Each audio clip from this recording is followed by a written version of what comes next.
Kim Jae-hong, a firefighter, comes from a blazing building while carefully holding a small child in his arms. Jae-hong hobbles after the girl as she dashes towards her parents, but no one notices him.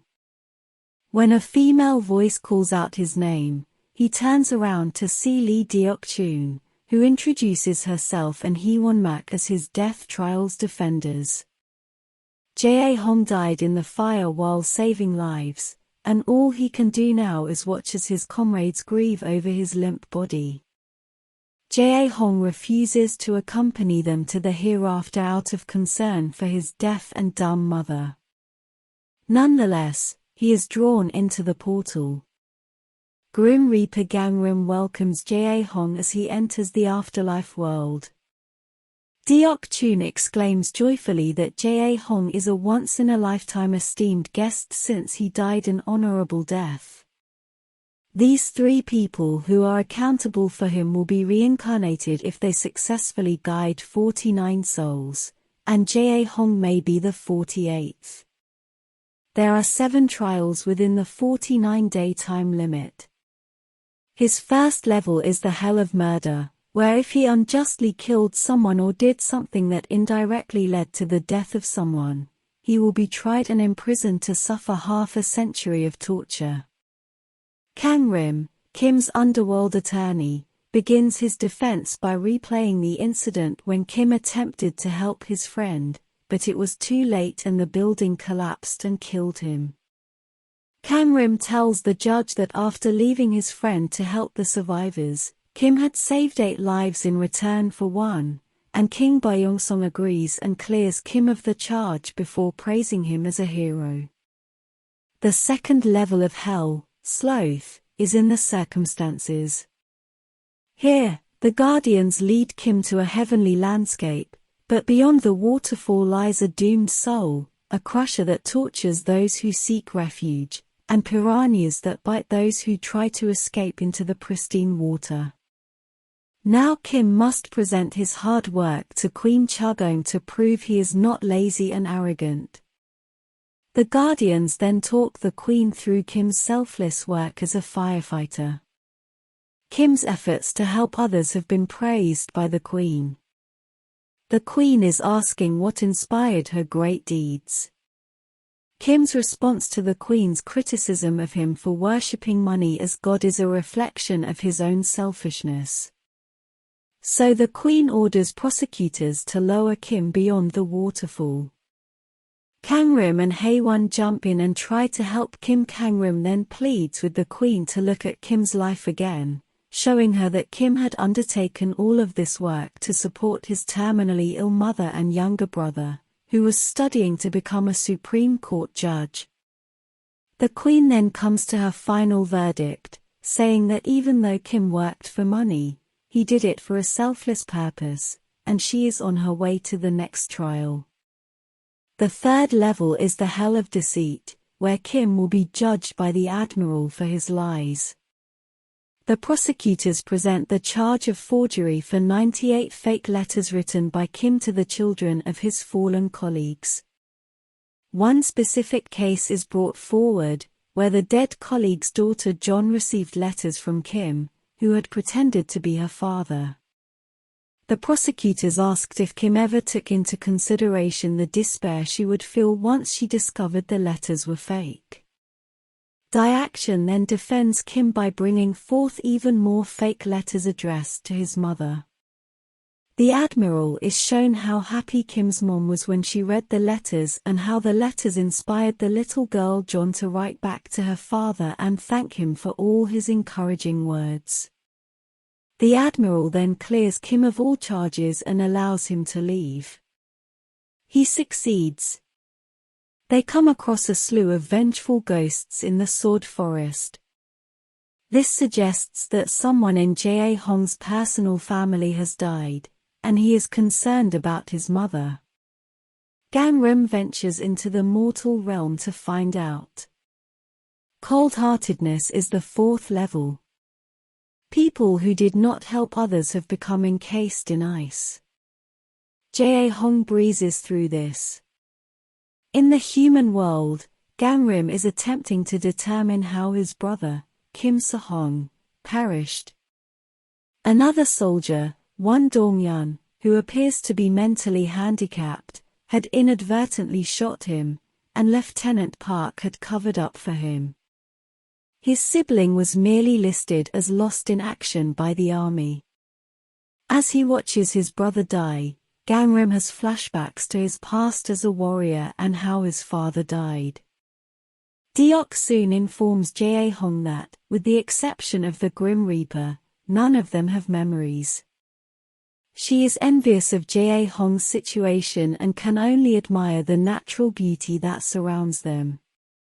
Jae-hong comments on how much he enjoys the scenery, and Hee-won-mak unintentionally confesses to Jae-hong that his brother died vengefully.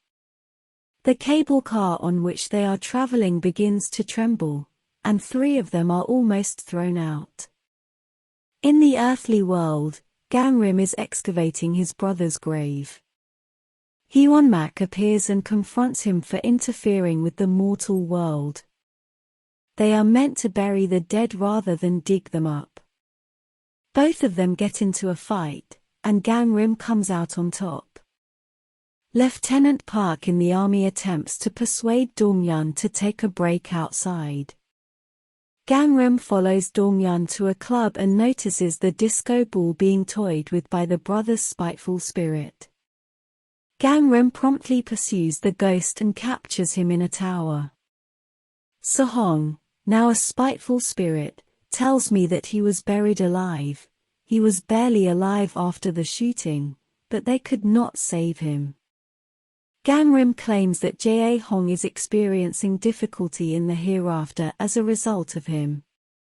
However, the brother responds that Jae-hong left home 15 years ago and is unconcerned about them. The 5th level is the Hell of Betrayal, where souls are punished for selfish betrayals. Kim is allowed to pass without a trial as he is a paragon of righteousness to get to the next trial. He succeeds. Dong-yun pays a visit to his mother and hands her a map before fleeing. Se-hong casts a glance behind her. Dong-yun performs the song that his brother taught him while tightening the rope around his neck in the earthly realm. Dong-yun kicks off the platform, and while he dangles from the ceiling, Se-hong begs Gangrim to save Dong-yun, pledging to do anything in return. The noose is severed by Gangrim.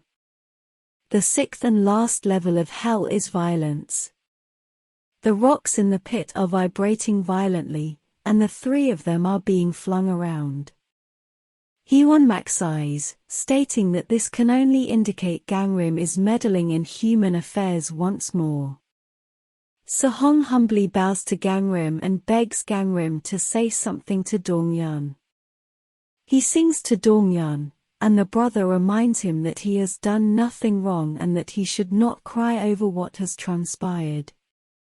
All hell breaks loose in the afterlife at the same moment. Deok soon replies, hesitantly, that there was a victim of Jae-hong's aggression. As his mother slept soundly, Jae-hong watched the scene of him beating up his brother when they were kids. Se-hong watches as Lieutenant Park arrives to pick up Deok soon, and Gangrim transports him to the body. According to the prosecution, there was no hint of forgiveness, and the god demands Jae-hong's punishment. Deok rushes forward to request that the case be considered alongside the next hell. This indicates that if Jae-hong is not found innocent in a future court, those responsible for his death will never have the opportunity to be reincarnated.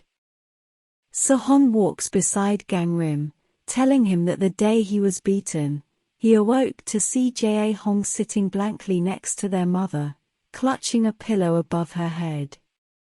The defense accuses Jae-hong of wanting to kill his mother, but Jae-hong responds by stating he intended to kill his entire family.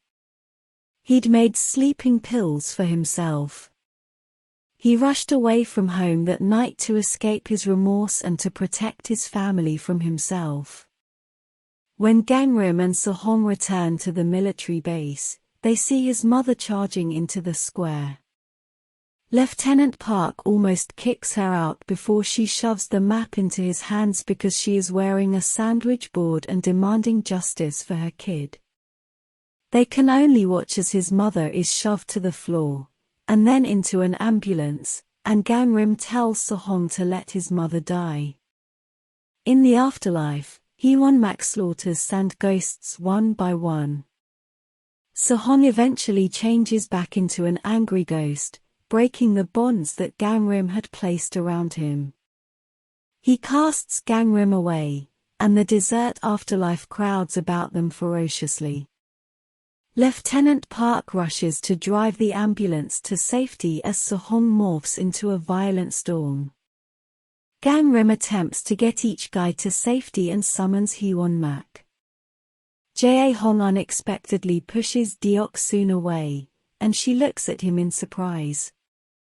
Jae-hong is falling into quicksand and urgently pushing Deok-soon away. Sehong hears her screaming through the hole that Hwon-mak came through. This causes Sehong to pause, and the little diversion allows Gangrim to dispatch him. A sandstorm rages around them in the afterlife, exposing their last torment. The deity of death awaits them and convicts Jae-hong. Deok-soon argues vehemently for him, and the deity discloses that the mother was not oblivious that night. She was aware that Jae-hong intended to kill her, but she stayed still. The god of death shouts that his mother spent her life filled with sorrow and remorse, and Jae-hong sobs that he is guilty. Sehong has also observed this. The phrase is read to Jae-hong, but a significant commotion occurs while it does so. Everyone is taken aback when they hear mother called out. The scenario shows Gangrim allowing Sehong to see his mother in her nightmares. Sehong is clad in red robes and announces that he has successfully become a prosecutor. Sehong chuckles as the two otherworldly entities, Gangrim and Hwon-mak, remain outside and do their duty. They see Sehong weeping as he begs his mother for forgiveness for his brother and how he spent the rest of his life working hard to feed them. Their mother responds in the dream, and it is the first time they have heard her voice. Both boys are taken aback, and their mother claims that she has never blamed them and that everything is her fault. She apologizes and holds Sehong firmly, softly crying out, "Jae-hong, Sehong." Jae-hong charges forward, grabbing at the sand depicting his mother's face, and the god of death declares that Jae-hong is innocent. Jae-hong has been given the opportunity to reincarnate. As light surrounds Jae-hong, he bows deeply and thanks Deok-soon for her assistance. Even the prosecutors sobbed as they saw Jae-hong exit the depths of torment. Sehong cries as he sends the ambulance back into the mortal world. Gangrim grins and adds that Sehong is a noble person as well. Hwon-mak claims he wouldn't have gone to the mortal world if it hadn't been for Gangrim's pleas, and Gangrim recognizes that the earlier struggle with Hwon-mak was actually with the god of death himself. Gangrim delivers a package to the mother in the hospital. This includes the rice cooker and the final letter that Jae-hong intended to give to his mother. Gangrim, joined by Hwon-mak, Deok-soon, and Sehong, arrives at the gates of hell. Gangrim instructs Hwon-mak to join him in battling the troops ahead of them so that Sehong might become their 49th member, and the movie ends. Subscribe for more videos like this. Turn on notifications and leave a like to help the channel out. Thank you for watching.